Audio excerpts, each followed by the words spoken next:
ओम साई राम जी, प्रणाम है आप सबको। आप सबके हृदय में बसे हुए साईं को मेरा नमन है, अभिवादन है, आलिंगन है। उम्मीद करती हूँ आप सब लोग खुश होंगे, स्वस्थ होंगे और मस्त होंगे। जीवन जीने की कला आज हम सीखेंगे, कैसे जिए। रोज मर मर के नहीं जीना, एक ही दिन में मर जाना। बहुत सुंदर सी आज हमारा एपिसोड है। कहते हैं हम जिन लोगों से इतने नाराज हैं, परेशान हैं जिन लोगों से, क्यों परेशान है? एक सेकेंड। एक दिन सब कुछ खत्म हो जाना है। ये नफरत, ये गुस्सा और ये दुनिया की जो भाग दौड़ जिसके पीछे हम भागी जा रहे हैं, ये सब कुछ एक दिन मिट जाना है। और जिन लोगों से हम नाराज हैं, ना जाने वो हमें आज हैं, कल हमें मिले ना मिले,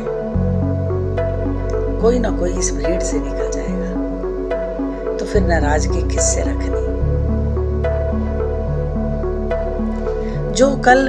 जो आज हमारे साथ है, हो सकता वो कल हमारे साथ ना हो। तो फिर इतनी नफरत क्यों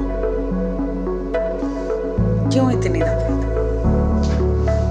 जिन चीजों के लिए हम दौड़ रहे हैं, भाग रहे हैं, लड़ रहे हैं, नफरत कर रहे हैं, हो सकता है 10 साल के बाद इनकी कोई बुनियाद ना हो, कोई भी इसकी बुनियाद ना हो। 10 साल के बाद हो सकता है ये सब कुछ नष्ट हो जाए, खत्म हो जाए। तो फिर किस बात की लड़ाई, किस बात की नफरत? रिश्ते संभाल कर रखो।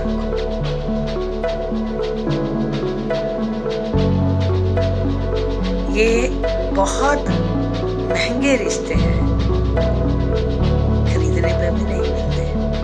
आप बाहर की दुनिया को किसी को भाई, किसी को बहन बनाते हो, किसी को माता, किसी को पिता, लेकिन आप अपने घर के रिश्तों को अच्छे से निभा नहीं पाते हो।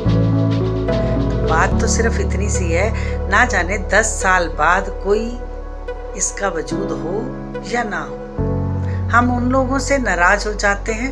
हो सकता वो ना मिले अगली बार। जिंदगी बहुत छोटी सी है यार, इसे अच्छे से जी लो। ना जाने फिर ये जिंदगी मिले या ना मिले। क्यों ना मिले? कहते कई हजार हमारे पुरुषार्थ की वजह से ये हमें मानव तन मिलता है। ये मानव तन इसलिए मिलता है कि तुम जाकर इस मृत्यु लोक में उस आनंद को मानो और मेरा दर्शन करो। मैं हर एक में विराजमान हूं। ऐसा मैं नहीं कह रही, आप ही के ग्रंथ चाहे कोई भी उठा लेना, चाहे बाइबल उठा लो, चाहे कुरान उठा लो, चाहे रामायण उठा लो, चाहे भागवत उठा लो, चाहे गुरु ग्रंथ साहब जी उठा लो, कुछ भी उठा लो, ये उन्हीं में बताया गया है। ये मानव तन पाने के लिए देवता भी तरसते हैं। इन नफरत की दीवारों को गिरा दो और आगे बढ़ो।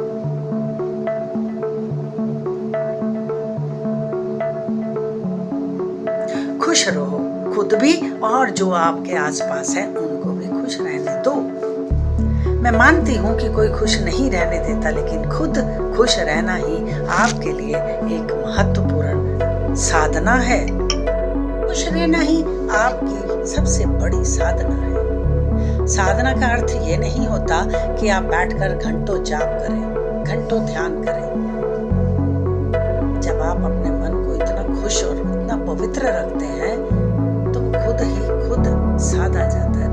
माला का जाप या तस्बीह, जिसे आपका कुछ लोग तस्बीह कहते हैं, कुछ लोग माला कहते हैं, अगर आप उसे लेकर बैठ जाते हो, मन आपका इधर उधर भाग रहा है, तो वो तपस्या नहीं है, वो आपका मन को साधने का तरीका नहीं है। लेकिन जब आप खुश रहते हो तो खुद ब खुद साधने लगता है अपने आप को। तो मन खुद ब खुद सधने लगता है। जब आपका मन सध जाता है तो जानते हो भीतर एक अलग सी खुशी हो जाती है और दूसरों को माफ करने की भी शक्ति आपके भीतर आने लगती है। और जब आप खुश होते हो तब आपका मन स्थिर होता है और अच्छे निर्णय लेने में सफल होते हैं।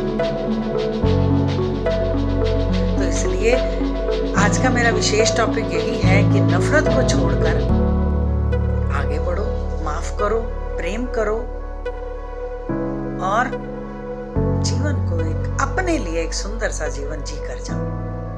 क्योंकि मौत तो आनी ही है, ये इससे कोई भी बच नहीं सकता। लेकिन आप जब अपने आप को खुश रखकर अपने जीवन को पवित्र और पाक बना लेते हो तो आपको देखकर आपके आसपास वाले खुद ब खुद बदलने लगते हैं। आपको जोर नहीं लगाना पड़ता। ये मेरा अपना प्रैक्टिकल अनुभव है। आपको जोर नहीं लगाना पड़ता कि आप किसी को जाकर समझाओ तुमने ऐसे नहीं करना था, तुम ऐसे नहीं ऐसे करते तो ये बात अच्छी हो जाती। नहीं, आप वो काम ना करो जो आपको नहीं पसंद, तो सामने वाला भी आपको देखकर वो काम नहीं करेगा जो आपको नहीं पसंद। बाकी रही बात दूसरों को सुधारने की, उससे पहले मुझे लगता है हमें खुद को सुधरना होगा, खुद को माफ करना होगा। जब हम दूसरों को माफ करते हैं ना तो भीतर एक अलग सी खुशी, अलग सी शांति हमारे अंदर बढ़ने लगती।